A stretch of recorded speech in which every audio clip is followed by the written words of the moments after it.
This is how biopics should be made. Hear me out. I've been hearing a lot of shit talk about this film, with it being compared to Bohemian Rhapsody on steroids when it comes to the editing. Baz has a very interesting and unique filmography, and I'll always be for interesting. Still need to watch a few of his films, but overall, I think he's someone that should be supported in this industry. Elvis is the newest biopic to hit your theaters. I know we're all getting a little biopic fatigue, but have we finally encountered the one that separates itself from the pack? I think so. Let's start with Elvis. Austin Butler. I'm sold on this dude. That was a powerhouse of a performance. The mannerisms were captured perfectly, the gyrating. It's almost shocking how close his voice mimics Elvis. We really start to care for him when he's getting used and abused, and it's partially due to how strong this performance is. Tom Hanks, on the other hand, is a little odd in this movie. What the fuck? I just would have preferred this to be casted by somebody else that wasn't so recognizable. I'm sorry, Hanks, there's really just not a minute of this performance that enhanced this film for me, but I got past it pretty quickly. Yes, this movie is a mile a minute, and that's what the biopic genre has been missing. Personality. Something that stands out and doesn't just write bullet points on a whiteboard, that hits the points. The first 45 minutes of this movie is just non-stop, with no shot really lasting longer than a few seconds. It kind of feels like that dumbass Hulk movie. Gonna have a baby.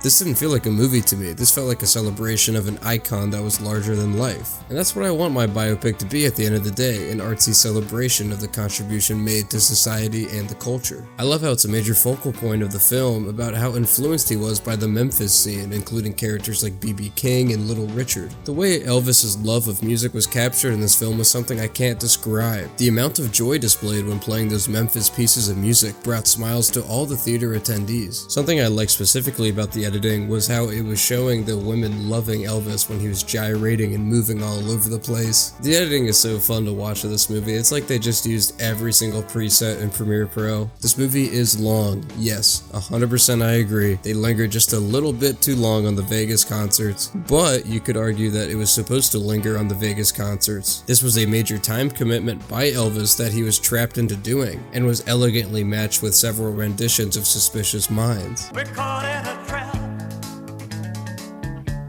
I can't walk out.